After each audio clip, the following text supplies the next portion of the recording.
Right, okay. Right. So we're trying to do a big long run today. Okay. Weather's Not bad. weather's alright actually. Yeah. Yeah. It's not as hot as last week, so the idea is that we won't absolutely fry when it starts to warm up. So Dad, what do you think counts as pushing yourself?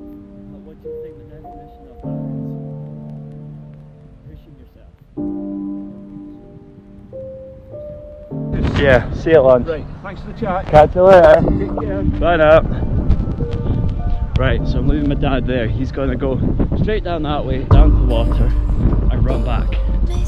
So it's good, you know, it's always fun to have someone to run with. But I kind of want to smash out a bit of a longer distance now. I want to kind of push myself, see how far I can go, because I was supposed to be on that marathon in 2 weeks.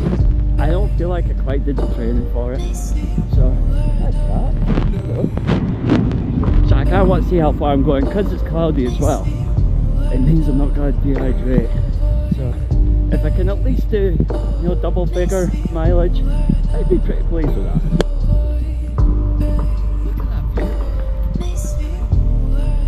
It's a big dull today. Look at that yellow. Makes it what pitching in for summer so much. Absolutely gasping for summer now. I still got my thumb over the speaker, so I don't know how that turned out. Look at that. God, you don't get those views when you're in a car or even stuck at home. I'm glad we can get out for a wee bit longer now, because it's just views like that that make you realise you kind of want to get out there and just do stuff and get on it, you know? Look at that. It's way better than staring at four walls. Lovely.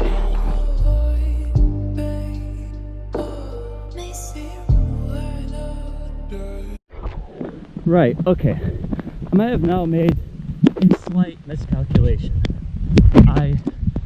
Last time I ran to the end of Moneyfeet from Bright Ferry, curved back round and back down. Now that was just shy of 9 miles, so I thought, I know, I'll take the next turn off after that. Problem is, there isn't a next turn off after that. So I'm on my way to Carnoustie now. I have no idea how much farther that is, but there's only one way to find out.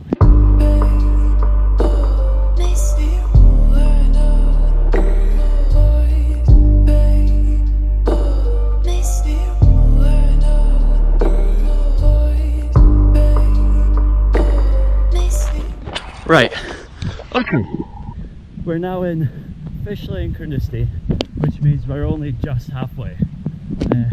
I'm too scared to look at the Strava app to see how far that is, because, well, basically I've got to run it again to get home.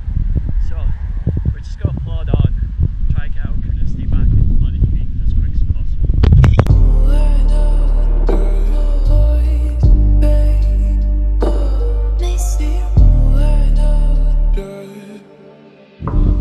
Look at that water.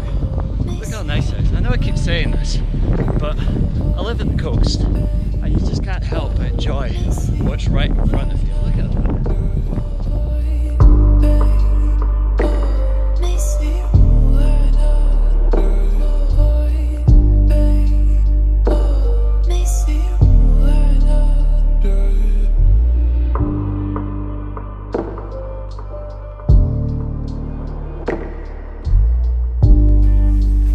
Right, okay, now we're back. I've showered, I've thankfully had something to eat.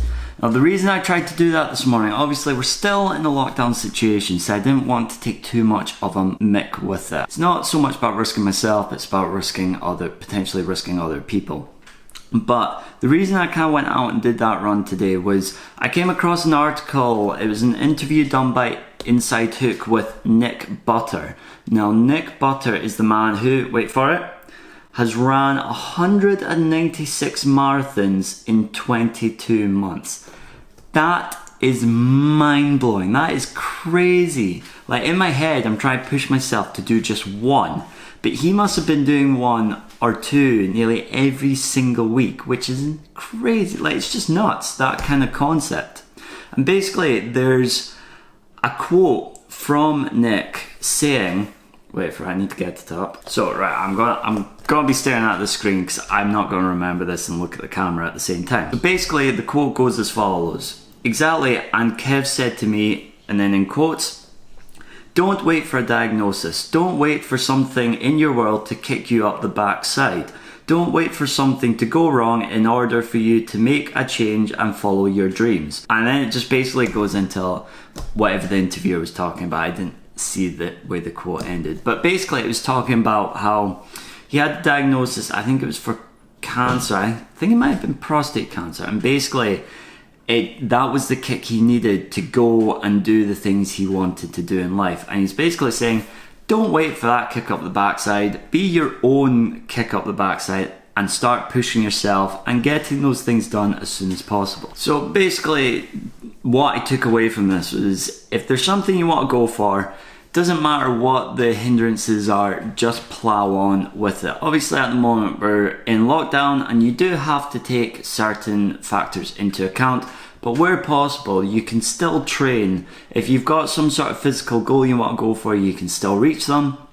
If you've got a mental goal you're going for, whether it's getting a degree or finishing some sort of book or just anything at all, that's probably a more perfect, this is probably the more perfect opportunity to kickstart those things, because we're not going anywhere. So you might as well just work on your goals at the moment while we're all cooped up inside, and then really receive the fruits of the labour when we go back into normal society again. So it was only a short one, and admittedly the interview, it was alright, it's kind of interesting, but I think these sort of interviews need to be done, especially on these outliers who become obsessed with one thing and just really go to town on it and achieve stuff that you wouldn't normally achieve if that wasn't your one goal in life. And I think it's because it allows the rest of us who don't want to take it that extreme to see that it's only normal people who achieve this. It's everyday people, so there's no excuse for you yourself not to achieve them as well, because at some point they were in your shoes.